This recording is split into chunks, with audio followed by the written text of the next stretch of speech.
লোকমান হাকিম তিনি কে ছিলেন, কেমন ছিলেন?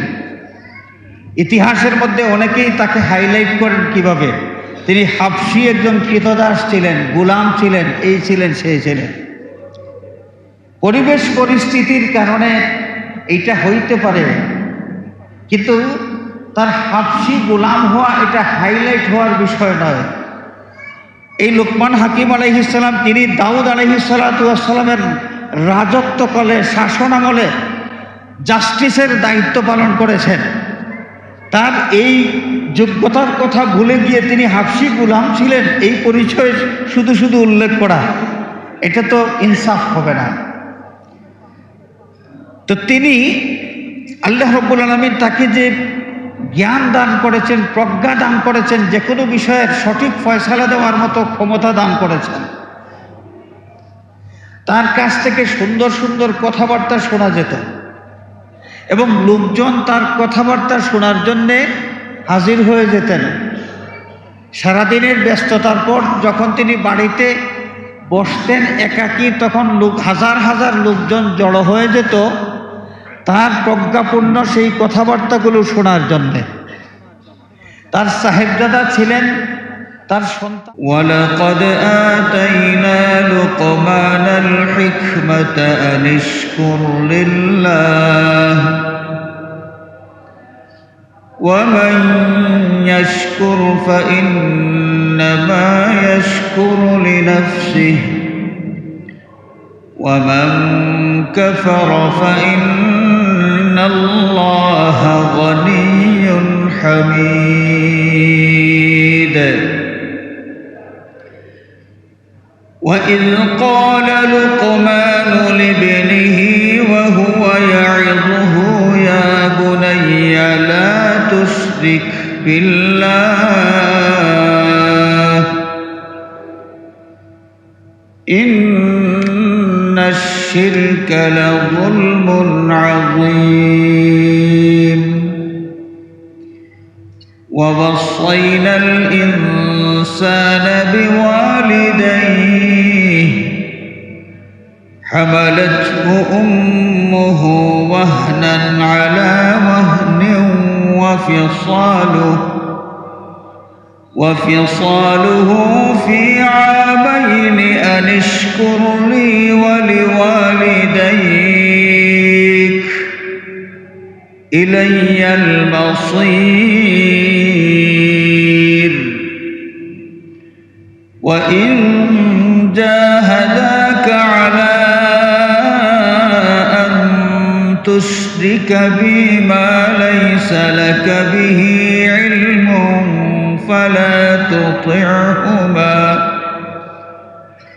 فلا تطعهما وصاحبهما في الدنيا معروفا. صدق الله مولانا العظيم وصدق رسوله النبي الأمين الحبيب الكريم. وقال الله عز وجل في شان حبيبه مخبرا وآمرا إن الله وملائكته يصلون على النبي يا أيها الذين آمنوا صلوا عليه وسلموا تسليما. بسم الله والحمد لله الصلاة والسلام عليك يا رسول الله. بسم الله والحمد لله الصلاة والسلام عليك يا رسول الله. اللهم صل على مولانا محمد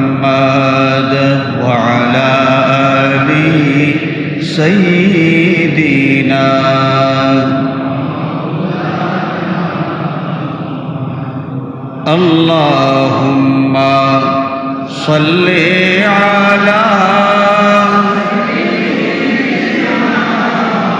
مولانا محمد وعلى آل سيدنا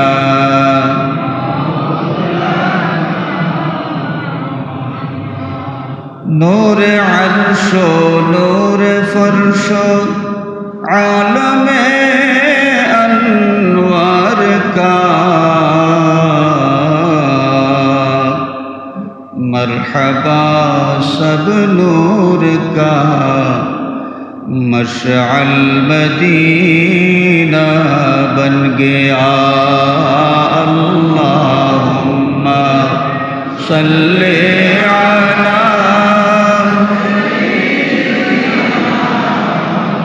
मौलाना मुहम्मद वअला आलि सय्यिदिना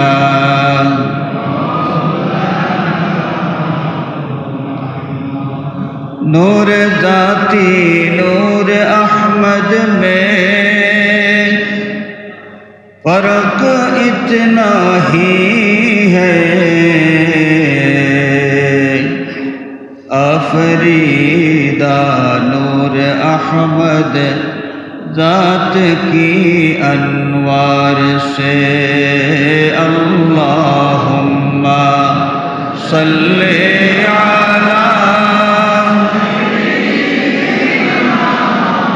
मौलाना मुहम्मद वअला आलि सय्यिदिना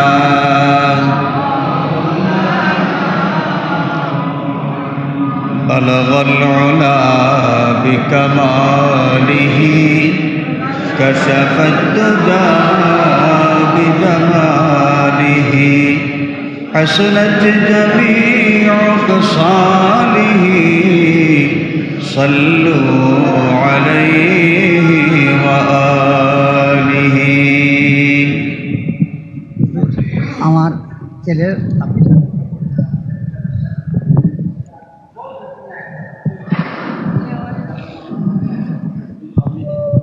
বিয়ান আমার প্রিয় যুবক বন্ধুরা সর্বস্তরের নবী প্রেমিক বিরাদরানে ইসলাম আল্লাহ পাকের দরবারে লাখো কোটি শুকরিয়া যে মহান মালিক আমাদেরকে সুস্থতা দান করেছেন সৈয়দুল আইয়াম জুমাবার আজকের এই মোবারক দিনে আল্লাহর ঘর মসজিদে হাজির হওয়ার তৌফিক দিয়েছেন আলহামদুলিল্লাহ। হাজিরিন, আল্লাহ সুবহানাহু ওয়া তাআলা কোরআনে কারীমে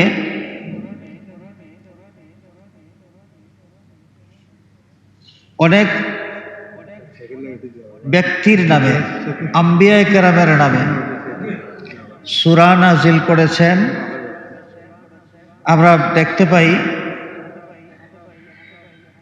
যেমন সৈয়দনা হযরত ইব্রাহিম আলাইহিস সালাতু ওয়াস সালামের নামে সূরা ইব্রাহিম, সূরা নূহ, ঠিক এমনিভাবে আল্লাহর মকবুল মহবুব বান্দা বান্দীদের নামেও অনেক সূরা আমরা দেখতে পাই, যেমন সূরা মারিয়াম।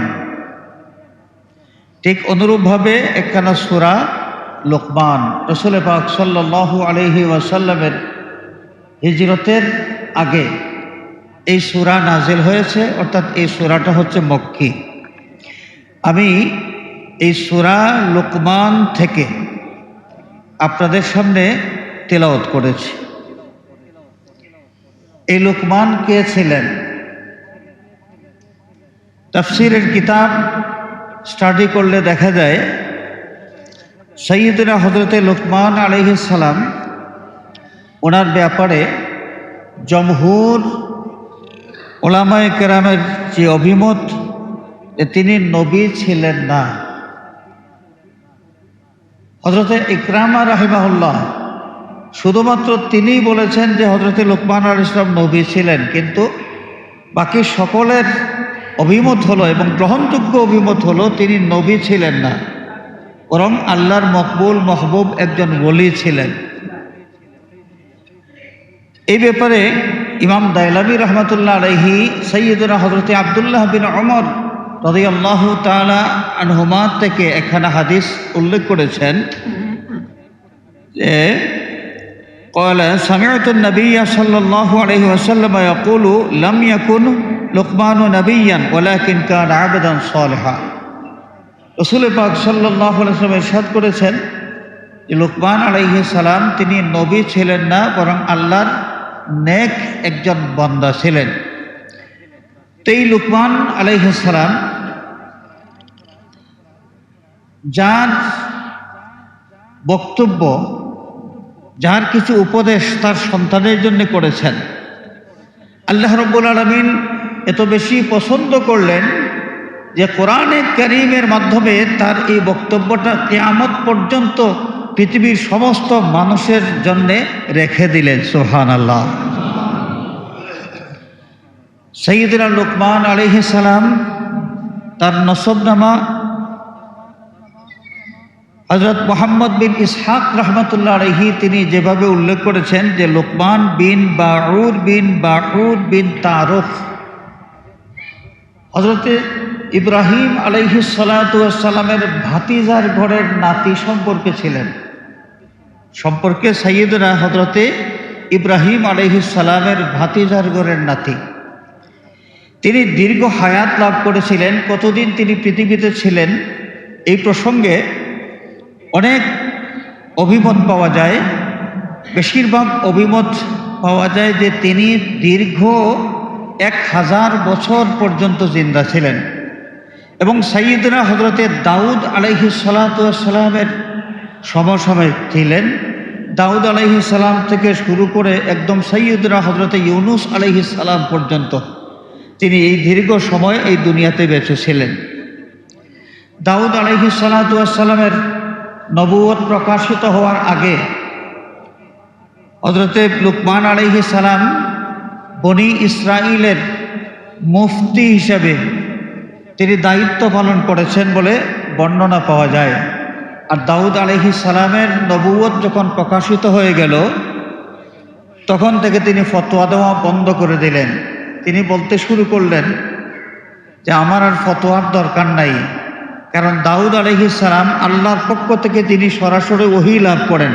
যে কোনো সমস্যার সমাধান, যে কোনো বিষয়ের ফয়সালা তার মাধ্যমেই আমরা পেয়ে যাব, আমার আর ফতোয়া দেওয়ার কোনো দরকার নেই। তো সাইয়্যিদনা লুকমান আলাইহিস সালাম তিনি এত বেশি প্রজ্ঞাবান ছিলেন যে হযরতে দাউদ আলাইহিস সালাতু ওয়াস সালামের জামানায় তিনি জাস্টিসের দায়িত্ব পালন করেছিলেন বলে বর্ণনা পাওয়া যায়। সুবহানাল্লাহ। এই লুকমান আলাইহিস সালাতু ওয়াস সালাম তার পরিচয় সম্পর্কে আরো জানা যায় যে হযরতে আইয়ুব আলাইহিস সালামের সম্পর্কে ভাগিনা ছিলেন অথবা খালাতো ভাই ছিলেন, বিভিন্ন অভিমত আছে এখানে। তো যাই হোক, তিনি এই দীর্ঘ জীবনে প্রায় 1000 বছর তিনি জিন্দা ছিলেন। দীর্ঘ জীবনে অনেক আম্বিয়া কেরামের সাথে তিনি মোলাকাত করেছেন, অনেক আম্বিয়া কেরামের সাক্ষাৎ লাভ করেছেন। তার নিজের বক্তব্য যেটা বিভিন্ন কিতাবের মধ্যে উদ্ধৃত হয়েছে, তিনি বলেছেন যে আমি প্রায় 4000 আম্বিয়া কেরামের সোহবত লাভ করেছি। সুবহানাল্লাহ। প্রায় 4000 আম্বিয়া কেরামের সোহবত তিনি লাভ করেছেন এবং তাদের বক্তব্য তিনি শোনার সুযোগ পেয়েছেন। সাইয়্যিদনা লুকমান আলাইহিস সালাতু ওয়াস সালাম বলেন যে এই প্রায় 4000 আম্বিয়া কেরামের বক্তব্য শুনে এই বক্তব্য থেকে আমি কয়েক মৌলিক কিছু শিক্ষা লাভ করেছি, কয়েকটা বিষয়ের শিক্ষা আমি লাভ করেছি আম্বিয়া কেরামের বক্তব্য থেকে।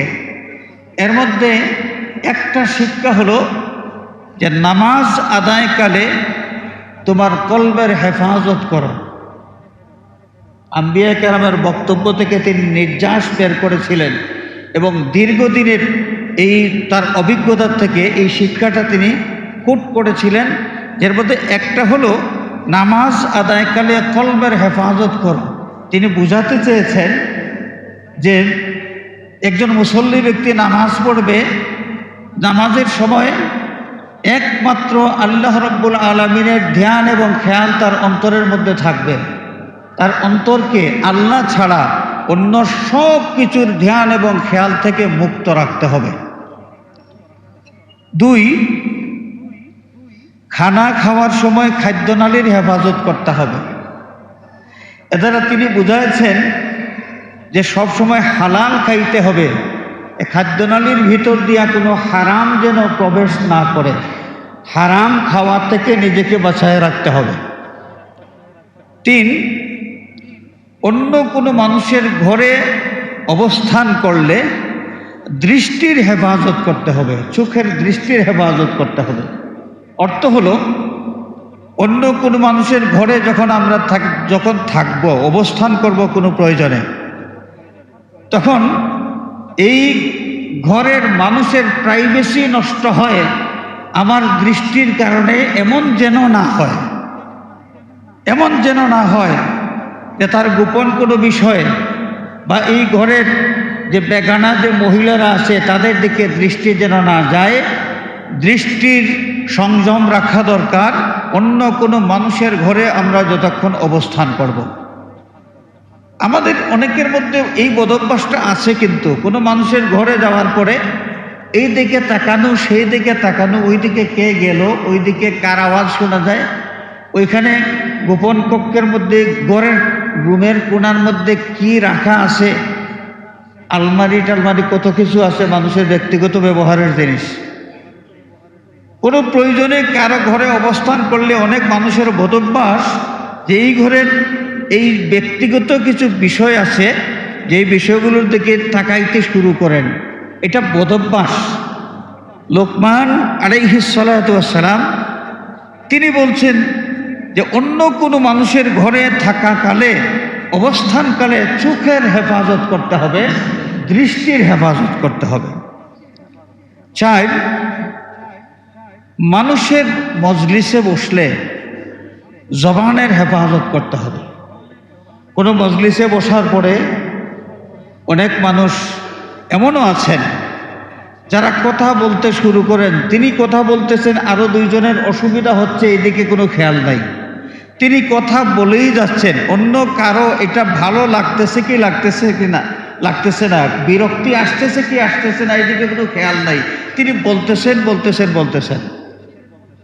লোকমান আলাইহিস সালাম বলেন যে মানুষের মজলিসে বসলে নিজের জবানে যদি বলতে হয় প্রয়োজনে কথা বলা, এবং কথা যদি বলতে হয় জবানকে মিথ্যা থেকে হেফাজত করা, কথা যদি বলতে হয় এই জবানকে অন্য মানুষের গীবত থেকে হেফাজত করা, কথা যদি বলতে হয় তাহলে কথার মাধ্যমে অন্য কোনো মানুষের উপর আঘাত করা, এইটা বর্জন করতে হবে, জবানের হেফাজত করা। তারপর সব সময় আল্লাহ রাব্বুল আলামিনকে স্মরণ করতে হবে, স্মরণ রাখতে হবে। ব্যবসা বাণিজ্য, ক্ষেত খামার, খাওয়া দাওয়া, চলাফেরা, ওঠা বসা, আমরা যেখানেই থাকি, একাকী থাকি আর মানব সমাজে থাকি, যেখানেই আমরা থাকব, যে পরিস্থিতিতে থাকব, যেই কাজে থাকব, সব সময় আল্লাহ সুবহানাহু ওয়া তাআলাকে আমাদের স্মরণে রাখতে হবে। আর আল্লাহর কথা যদি স্মরণ থাকে, আল্লাহর কথা ইয়াদের মধ্যে যদি থাকে, কোনো মানুষের কাছ থেকে কোনো ধরনের অনিষ্টকর কোনো কাজ প্রকাশিত হইতে পারে না, অসুন্দর নীতি বিবর্জিত কোনো কাজ প্রকাশিত হইতে পারে না। তো সব সময় আল্লাহ পাককে স্মরণ করা। তারপর সব সময় মৃত্যুর কথা স্মরণ করা, মৃত্যুর কথা স্মরণ করা, যে আমি পৃথিবীতে আছি, আমি এই সমাজের প্রতিষ্ঠিত একজন মানুষ, আমি চেয়ারম্যান, আমি এমপি, আমি অমুক, আমি তমুক, আমি বিশিষ্ট ব্যবসায়ী, বিশিষ্ট শিল্পপতি, অনেক কিছু, কিন্তু আমি যেই হই না কেন, যে অবস্থায় আছি, চিরদিন এখানে আমি থাকব না।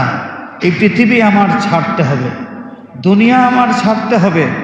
আমার আগে আমার বাবা ছিলেন, বাবার আগে বাবার বাবা দাদা ছিলেন, তারও আগে তার বাবা ছিলেন। নিয়ম করেছেন আল্লাহ সুবহানাহু ওয়া তাআলা, চিরস্থায়ী কেউ থাকতে পারবে না, নির্দিষ্ট সময় আসলেই দুনিয়া ছাড়তে হবে। আমিও আজকে আসি, আগামীকাল নাও থাকতে পারি, দুনিয়া আমার ছাড়তে হবে। এই মৃত্যুর কথা কোনো মানুষ যত বেশি স্মরণ করবেন, একজন মানুষের জন্যে মৃত্যুর কথা স্মরণ হওয়া এটা তার জন্য অনেক বড় একটা ওয়াজ।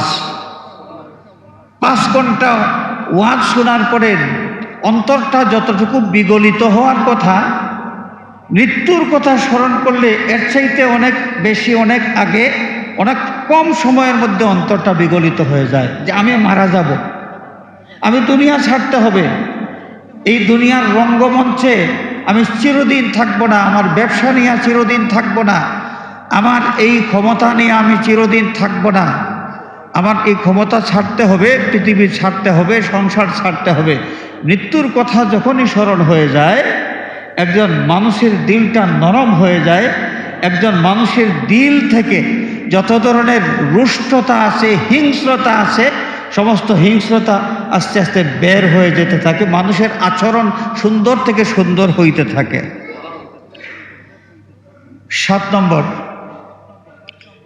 কারো কোনো উপকার যদি আমরা করি,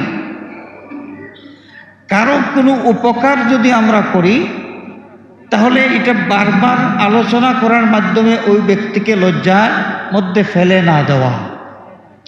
আমাদের সমাজের কিছু মানুষের বদভ্যাসই আছে। বদভ্যাসটা হলো যে সামান্য কোনো উপকার যদি আমরা করতে পারি, গল্প শুরু হয়ে গেল, গল্পের একটা খোরাক হয়ে গেল। এটা অমুককে আমি এই করেছি, তমুককে সেই করেছি, তমুককে সেই করেছি, 3 টাকা দেওয়া যদি সহযোগিতা করি তো 10 টাকার গপে একদম জীবন শেষ। কিন্তু না, লোকমান হাকিম আলাইহিস সালাম তিনি বলছেন যে আমার এই দীর্ঘদিনের অভিজ্ঞতা এবং প্রায় 4000 আম্বিয়া কেরামের সোহবতে থাকার পরে আমি যে মূল যে কয়েকটা শিক্ষা পেয়েছি, এর মধ্যে একটা হলো যে অন্য কারো উপকার যদি আমরা করে থাকি, এটাকে গল্পের বিষয় আমরা বানাবো না, এটাকে গোপন রাখবো। আমরা উপকার করেছি আল্লাহ রাব্বুল আলামিনকে খুশি করার জন্য, আল্লাহ পাক দেখেছেন, এর বিনিময় তিনি দিবেন।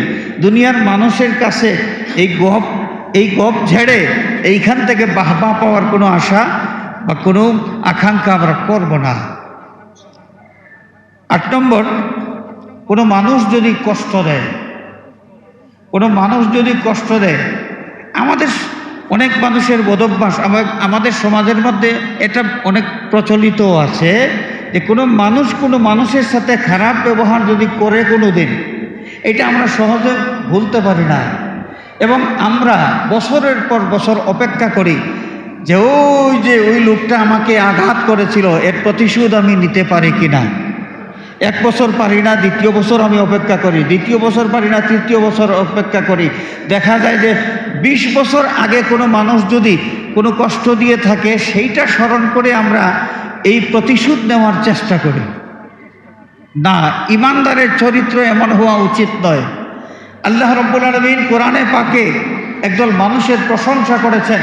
এই প্রশংসা যাদের করেছেন তাদের মধ্যে একদল মানুষ ওয়াল আফিনা আনিন নাস, ওয়াল আফিনা আনিন নাস, মানুষ কষ্ট দিয়েছে, কষ্ট পাওয়ার পর যে কষ্ট দিল তাকে মাফ করে যারা দেয়, আল্লাহ রাব্বুল আলামিন আল্লাহু ইউহিব্বুল মুহসিনিন, আল্লাহ রাব্বুল আলামিন এই সৎকর্মশীলদেরকে মহব্বত করেন। সুবহানাল্লাহ।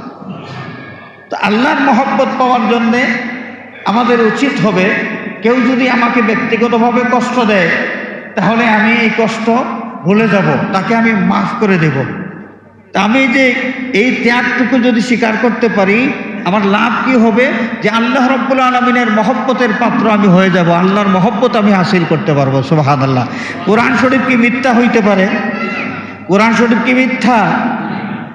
কোরআন শরীফ যদি সত্য হয়, আল্লাহর কালাম যদি সত্য হয়, আল্লাহর ওয়াদা যদি সত্য হয়, তাহলে আল্লাহ পাক জানিয়ে দিয়েছেন ওয়াল্লাহু ইউহিব্বুল মুহসিনিন, অনেকগুলো গুণের কথা বলে আল্লাহ পাক বলেছেন আল্লাহ সৎকর্মশীলদেরকে মহব্বত করেন। এর সৎকর্মের মধ্যে একটা হলো মানুষকে মাফ করে দেওয়া। কেউ কষ্ট দিয়েছে তাকে কি মাফ করে দিয়ে এই কষ্টের কথা ভুলে যাওয়া। তো লোকমান হাকিম আলাইহিস সালাম তিনি তার দীর্ঘদিনের অভিজ্ঞতা থেকে তিনি যে জ্ঞানের কিছু বিষয় তিনি সংগ্রহ করেছেন, এর মধ্যে এই 8টা বিষয় তিনি উল্লেখ করেছেন। তো হাজিরিনে কেরাম, এই লোকমান হাকিম তিনি কে ছিলেন, কেমন ছিলেন? ইতিহাসের মধ্যে অনেকেই তাকে হাইলাইট করেন কিভাবে। তিনি হাবশী একজন কৃতদাস ছিলেন, গোলাম ছিলেন, এই ছিলেন সেই ছিলেন। পরিবেশ পরিস্থিতির কারণে এইটা হইতে পারে, কিন্তু তার হাবশী গোলাম হওয়া এটা হাইলাইট হওয়ার বিষয় নয়। এই লোকমান হাকিম আলাইহিস সালাম তিনি দাউদ আলাইহিস সালামের রাজত্বকালে, শাসন আমলে জাস্টিসের দায়িত্ব পালন করেছেন। তার এই যোগ্যতার কথা ভুলে গিয়ে তিনি হাবশী গোলাম ছিলেন এই পরিচয় শুধু শুধু উল্লেখ করা, এটা তো ইনসাফ হবে না। তো তিনি আল্লাহ রাব্বুল আলামিন তাকে যে জ্ঞান দান করেছেন, প্রজ্ঞা দান করেছেন, যে কোনো বিষয়ের সঠিক ফয়সালা দেওয়ার মতো ক্ষমতা দান করেছেন। তার কাছ থেকে সুন্দর সুন্দর কথাবার্তা শোনা যেত এবং লোকজন তার কথাবার্তা শোনার জন্যে হাজির হয়ে যেতেন। সারাদিনের ব্যস্ততার পর যখন তিনি বাড়িতে বসতেন একাকী, তখন হাজার হাজার লোকজন জড়ো হয়ে যেত তার প্রজ্ঞাপূর্ণ সেই কথাবার্তাগুলো শোনার জন্যে। তার সাহেবজাদা ছিলেন, তার সন্তান, যেই সন্তানকে তিনি নসিহত করেছেন, যেই নসিহতগুলো আল্লাহ রাব্বুল আলামিন কোরআনে পাকের মধ্যে উল্লেখ করেছেন, সেই সন্তানকে তিনি বিভিন্ন সময় বিভিন্নভাবে জ্ঞানের শিক্ষা দিয়েছেন। একদিন একটা রেওয়াত পাওয়া যায়, বাবা এবং ছেলে, বাবা এবং ছেলে অর্থাৎ লোকমান হাকিম আলাইহিস সালাম এবং তার সাহেবজাদা, তার ছেলে একসাথে কোথাও যাচ্ছেন, গাধার পিঠে হয়। তো বাবা বসেছেন গাধার পিঠে, ছেলে গাধার লাগাম ধরে ধরে চলতেছেন। তো লোকজন বলা বলি শুরু করলো, যে দেখো কত নিষ্ঠুর বাপ, ছোট বাচ্চাটা পায়ে হেঁটে হেঁটে যাচ্ছে আর বাবা আরাম করে গাধার পিঠে চড়ে তিনি যাচ্ছেন, এত নিষ্ঠুর বাবা। লোকমান হাকিম আলাইহিস সালাম তিনি গাধা থেকে নেমে গেলেন। এই কথা শোনার পর নেমে গেলেন, এবারে তার ছেলেকে গাধার পিঠে চড়াইলেন। ছেলে গাধার পিঠে, বাবা লাগাম ধরে চলতেছেন। লোকজন আমার এই দৃশ্য দেখার পর সমালোচনা শুরু করে দিল যে কত বড় বেয়াদব ছেলে, বাপ পায়ে হেঁটে চলতেছে আর ছেলে গাধার পিঠে সওয়ার হয়ে চলতেছে, ছেলেটা কত বেয়াদব দেখো। তখন গাধার পিঠের থেকে নেমে গেলেন লোকমান আলাইহিস সালামের ছেলে।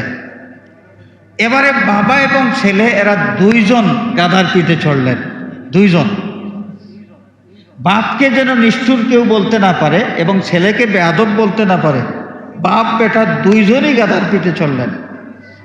যখন দুইজন গাধার পিঠে চললেন, লোকজন আবার সমালোচনা শুরু করে দিল যে কত বড় জালিম মানুষ, দেখো একটা গাধার পিঠে বাপ বেটা দুইজন চেপে বসেছে, এই মানুষগুলো কত নিষ্ঠুর, একটা প্রাণীর উপর কত চাপ তারা তৈরি করেছে, কত জুলুম করতেছে। এবারে বাপ বেটা দুইজন গাধার থেকে নেমে গেলেন, দুইজন নেমে গেলেন, খালি খালি গাধা হাঁটতেছে, বাপ বেটা দুইজন পায়ে হেঁটে চলতেছেন। আবার লোকজন সমালোচনা শুরু করলো যে এই লোকগুলো বোকা নাকি, গাধা থাকা সত্ত্বেও দুইজন পায়ে হেঁটে কষ্ট করতেছে, গাধা খালি যাচ্ছে আর তিনি নিজেরা কষ্ট করতেছে, খালি হাঁটতেছে নিজেরা, এরা বোকা নাকি, এদের বুদ্ধি শুদ্ধি নাই মনে হয়, বোকা। তাহলে উপায় কি? যে অবস্থায় যাওয়া যায় সেই অবস্থায় মানুষের কি সমালোচনা। তো লোকমান হাকিম আলাইহিস সালাম তার সাহেবজাদাকে তিনি, তার সন্তানকে তিনি এই ঘটনা থেকে একটা শিক্ষা দিলেন যে বাবা দেখো, কোনো অবস্থাতেই সব মানুষকে একসাথে খুশি করা গেল না, পারি নাই। আমরা যে অবস্থায় গিয়েছি সেই অবস্থায় আমাদের সমালোচনা এসেছে। আমি গাধায় চড়লাম, তুমি পায়ে হাঁটলে, আমাকে নিষ্ঠুর বলা হইল। তুমি গাধায় চড়লে, আমি পায়ে হাঁটলাম, তোমাকে বেয়াদব বলা হইল। বাপ বেটা দুইজন গাধার উপর চড়লাম, আমাদেরকে জালিম বলা হইল। আবার যখন বাপ বেটা দুইজন হাঁটলাম আর গাধাটার পিঠ খালি থাকলো, তাও মানুষ আমাদেরকে বোকা বলতে শুরু করলো। তার মানে একসাথে দুনিয়ার সব মানুষকে খুশি করা যায় না। তো দুনিয়ার সব মানুষকে খুশি করা এটা তোমার লক্ষ্য থাকবে না, বরং কারো সমালোচনার ভয় না করে তুমি সদা সত্য এবং ন্যায়ের উপর প্রতিষ্ঠিত থাকবে। এতে করে কিছু মানুষ সমালোচনা করতে পারে, কিছু মানুষ দোয়া দিতে পারে, কিছু মানুষ বদদুয়া করতে পারে, কিছু মানুষ গালিগালাজ করতে পারে, কিছু মানুষ ধন্যবাদ দিতে পারে। তুমি খেয়াল রাখবে, তুমি যেই কাজ করতেছ এটা তুমি ন্যায়সঙ্গতভাবে করতেছ, তুমি সত্য এবং ন্যায়ের উপর আছো, এইটা যদি নিশ্চিত থাকে তাহলে কে কি বলল এই দিকে তোমার তোয়াক্কা করার কোনো দরকার নাই, এটা খেয়াল করার কোনো দরকার নেই। তো লুকমান আলাইহিস সালাম এই প্রজ্ঞাবান ব্যক্তি, আল্লাহ প্রদত্ত যে প্রজ্ঞা, এই প্রজ্ঞা অনুসারে তার নিজের সাহেবজাদাকে নসিহত করেছেন। যেই নসিহতগুলো আল্লাহ রাব্বুল আলামিন এত বেশি পছন্দ করেছেন যে কোরআনে পাকের মধ্যে এটা উল্লেখ করে কিয়ামত পর্যন্ত পৃথিবীর সমস্ত মানুষের শিক্ষণীয় হিসেবে এটা দুনিয়াতে রেখে দিয়েছেন। আল্লাহ পাকের সাদ ফরমান, ولقد آتينا لقمان الحكمة أن اشكر لله ومن يشكر فإنما يشكر لنفسه ومن كفر فإن الله غني حميد وإذ قال لقمان لابنه وهو يعظه يا بني لا تشرك بالله إن الشرك لظلم عظيم। প্রজ্ঞাবান সেই লোকটা তার কলিজার টুকরা সন্তানকে যখন ওয়াজ করতে শুরু করলেন, নসিহত করতে শুরু করলেন, তার উজ্জ্বল জীবন গঠন করার নির্দেশনা দিতে শুরু করলেন, সম্বোধন করলেন কিভাবে? ইয়া বুনাইয়া। ওলামায়ে কেরামের জানা আছে, বুনাইয়া ছোট বালকদের, ছোট সন্তান যারা ছোট বালক, ছোট বালকদেরকে বুনাইয়া বলা হয়, ছোট্ট বালক। যে বিষয়ে তিনি ওসিয়ত করতেছেন, উপদেশ দিচ্ছেন, এটা আমরা যেভাবে ছোট বালক মনে করি, সেই এত ছোট বালককে এই বিষয়ের নসিহত করার কোনো কথা নয়। মোটামুটি কিছু বোধ শক্তি যার মধ্যে আছে তাকেই এই বিষয়গুলো, কঠিন কঠিন যে বিষয়, গুরুত্বপূর্ণ বিষয়ে, মানুষের জীবন গঠন করার জন্যে গুরুত্বপূর্ণ যেই বিষয়গুলো আছে, গুরুত্বপূর্ণ এই বিষয়গুলো একদম ছোট বালককে এই বিষয়ে নসিহত করার কথা নয়। কিন্তু শব্দ তিনি উল্লেখ করেছেন ইয়া বুনাইয়া, ছোট বালককে আদর করে বুনাইয়া। সিলেটের আঞ্চলিক ভাষায় যেটাকে পুত বলা হয়, পুত, আদর করে ছোট বাচ্চাকে পুত বলা হয়। তাহলে কি বোঝা গেল? কাউকে নসিহত করলে এই সম্বোধনের মধ্যে একটা মায়া থাকতে হবে। মায়ার সম্বোধন করে যদি কোনো কথা বলা হয় তাহলে এই কথাটা এফেক্টিভ হয়, এই কথাটা আসর করে খুব বেশি। সাইয়্যিদুনা লুকমান আলাইহিস সালাম আদরের সম্বোধন করে তার সন্তানকে বললেন ইয়া বুনাইয়া। তারপর যে বিষয়টা তিনি নসিহত করলেন সেটা হলো লা তুশরিক বিল্লাহ। মহান মালিক আল্লাহ রাব্বুল আলামিনের জাতের পরিচয় দিতে শুরু করলেন। যে আল্লাহ এমন সত্তা, যে মহান সত্তার মতো তার সমকক্ষ আর কেউ হইতে পারে না। সুতরাং কোনোভাবে, কোনো ব্যাপারে, কোনো বিষয়ে অন্য কেউ আল্লাহর মতো এইটা বিশ্বাস করা যাবে না। অন্য কেউ আল্লাহর মতো মাবুদ এটা বিশ্বাস করা যাবে না। অন্য কেউ আল্লাহর মতো গুণ সম্পন্ন এটা বিশ্বাস করা যাবে না। আল্লাহ এমন সত্তা, লা দিদ্দা লাহু ওয়ালা নিদ্দা লাহু ওয়ালা মিসলা লাহু ওয়ালা শাবিহা লাহু ওয়ালা কুফুয়া লাহু। আল্লাহর মতো, আল্লাহর সদৃশ, আল্লাহর সমান আর কেউ নাই, কিছু হইতে পারে না। সাইয়্যিদুনা লুকমান আলাইহিস সালাম নিজের সন্তানকে প্রথমেই ওসিয়ত করতে গিয়ে আল্লাহ রাব্বুল আলামিনের যে পরিচয়, আল্লাহর ব্যাপারে দৃষ্টিভঙ্গি কেমন হওয়া উচিত, আল্লাহর ব্যাপারে আকীদা কেমন হওয়া উচিত, এই প্রসঙ্গে তার সন্তানকে তিনি নসিহত দিতে শুরু করলেন। ইয়া বুনাইয়া লা তুশরিক বিল্লাহ ইন্নাশ শিরকা লাযুলমুন আযীম। শিরিক করা এটা অত্যন্ত বড় পাপ। আর এটা এমন একটা পাপ, মানুষ যখন পাপ করে তো আল্লাহ রাব্বুল আলামিন এই পাপ মাফ করে দেওয়ার সুযোগ রেখে দিয়েছেন, যে কোনোভাবে মানুষ এটা পাপ থেকে মাফ পাইতে পারে। কিন্তু এটা নীতি আল্লাহ রাব্বুল আলামিন নির্ধারণ করে দিয়েছেন, একটা আইন করে দিয়েছেন, যেটা হলো ইন্নাল্লাহা লা ইয়াগফিরু আন ইউশরাকা বিহি ওয়া ইয়াগফিরু মা দুনা যালিকা লিমান ইয়াশা।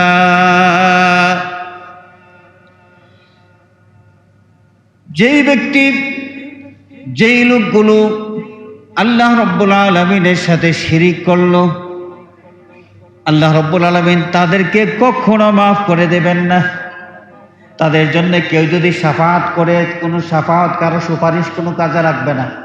কোরআন শরীফের মধ্যে আছে যে ফামা তানফাউহুম শাফাআতুশ শাফিঈন, ওই পাপীদের জন্যে কারো সুপারিশ গ্রহণযোগ্য হবে না, কারো শাফাআত চলবে না। এই পাপী বলতে কোন পাপী? এই পাপী হচ্ছে মুশরিক যারা, বেঈমান যারা, তাদের কথা বোঝানো হয়েছে। যারা মুশরিক হয়, যারা শিরিক করে, এদেরকে আল্লাহ রাব্বুল আলামিন মাফ করে দেবেন না। আল্লাহ পাক এটা আইন জারি করে দিয়েছেন, ঘোষণা দিয়েছেন কোরআনে পাকের মাধ্যমে গোটা পৃথিবীর